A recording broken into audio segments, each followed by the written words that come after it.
My name is John Mackenzie. I am a psychiatric nurse and my specialty is emergency psychiatry.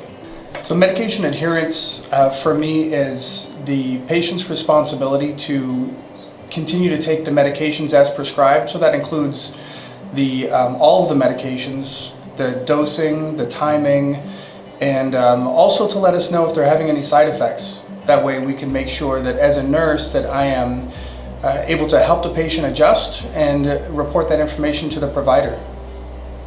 I've had many instances where medication adherence has been a challenge for patients, but once they're able to actually take the medications as prescribed, they can change the medications as well as make sure that they're taking them in the manner that is easiest for them. I can tell you I've had times in inpatient psychiatry, so that's where a patient is locked, they're not allowed to leave until they get better, actually be able to go home to their family. Sometimes it takes a month, maybe a month and a half, but over time it's worthwhile to make sure that you're adherent to the medications so that you can go and really meet your fullest potential. A lack of medication adherence for psychiatry is extremely serious. Sometimes patients will it'll extend their length of stay in an inpatient setting from instead of 3 or 4 or 5 days, sometimes to over a month, which it's very disturbing to family of the patients, and it's very hard. The longer that a patient stays non-adherent to the medication, the harder it is to get back on track. So sometimes medications have to be forced in my line of work, and that's a court process that is again is very challenging, but adherence to the plan is the #1 way to get back on track. So as far as medication adherence and why people are not adherent to medications, there's really, in the world of psychiatry, there's commonly 3 reasons. The #1 reason is side effects. The second is the patient actually getting better. And the third is just the confusion. So many medications, not knowing how to take them or when to take them. As far as side effects, psychiatric medications can cause weight gain of up to 50 pounds just over a few months. It also causes contraindications with other physical medications. And then when patients actually feel better, a lot of times they'll stop taking the medication simply because they're working.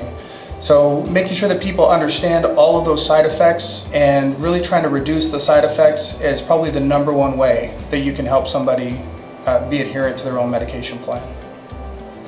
The #1 way a patient can actually be adherent is to take control, really communicate, have open communication with their providers, whether it's just peer support, whether it's friends, nursing, the actual physician that's prescribing the medication.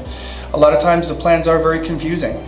So when a patient is open and able to talk about what they don't like about the medication plan or how they're feeling, then they actually can take some control over that and you're more likely to increase adherence. As mentioned before, many patients simply forget or they just don't have the ability to understand their full medication plan. So as providers, being able to provide assistive devices, and it doesn't have to be anything very confusing. There's a lot of electronic reminders, calendar reminders, but even something as small as a wallet card or something that the patient can actually track their own medication plan really helps patients. Most patients want to be adherent, but there's a lot of reasons that kind of come into play why they shouldn't. The other thing is interprofessional collaboration and communication between all the teams. So anytime that you have contact with a patient or you're transitioning of care, communication around medications is extremely important to ensure patient adherence. Many patients will ask, how do we make it easier and what are the options? For patients, I always recommend that they ask their providers, are there ways to combine medications? So is there a pill that includes both medications, or are there recommended reminders like wallet cards or calendar invites that we can set up? There are electronic devices that you can, just like pill boxes that you can put in. There's also methods that you can track whether or not a patient is taking the medication. And for some patients, they just need that extra reinforcement. So there's lots of good questions that patients can ask. I would just say be prepared to have some of those recommendations ready for patients when they do ask. In the field of psychiatry, the most common drugs that people fail to stay adherent to are things like antipsychotics, antidepressants, and many mood stabilizers. The reason again for this is because a lot of times the medications will make them actually feel better. So the medications are doing their job, but then patients feel that they can manage without the medication. So what I do often to help patients stay on the medication is to kind of relate it to a medical condition. So these are diseases that they're not going to be cured through a medication. However, they can be stabilized. So similar to many health conditions like high blood pressure or even HIV or cancer, if the patient's going to have this condition for a long period of time, they really need to understand that they have to stay on the medication in order for it to work long period and throughout their entire life. I like to use storytelling as an effective way to discuss medication adherence with other providers. Very often, if you're in this industry for very long, you'll hear lots of stories about failed patients and the worst case scenario, and it really continues that stigma of patients and how they failed. However, I usually like to take those stories and turn them around and say, what if? So what if that patient was adherent with their medications? What kind of education could you have provided, or what could you have done as a provider to ensure that that patient was successful? So you have those good stories to tell rather than always kind of talking about those scary scenarios or the patients that failed. What providers and patients sometimes don't realize is that long-term medication adherence truly is the #1 benefit for the patient, and the #1 downfall is giving up. Most of the psychiatric medications do take sometimes 4 to 6 weeks to have an effect.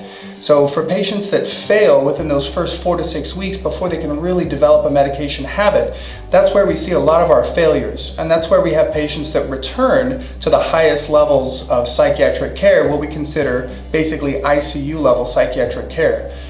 What people also don't realize is that medications alone are not the #1 reason for success for patients. The patients have to be able to heal themselves, but the long-term adherence to medications allows them to be able to have that long-term practice, to be able to build their coping skills and really resolve their own problems. So the importance behind medication adherence, it really is a team sport. So between the patient, between the providers, and across provider groups with the interprofessional collaboration, medication adherence is the glue that really holds all of it together, because if a patient is medication adherent, they're more likely to participate fully in their care. Medication adherence or a lack of medication adherence is one of the first signs that you can identify in order to determine if a patient is going to be successful with the plan or not. I pledge to promote medication adherence.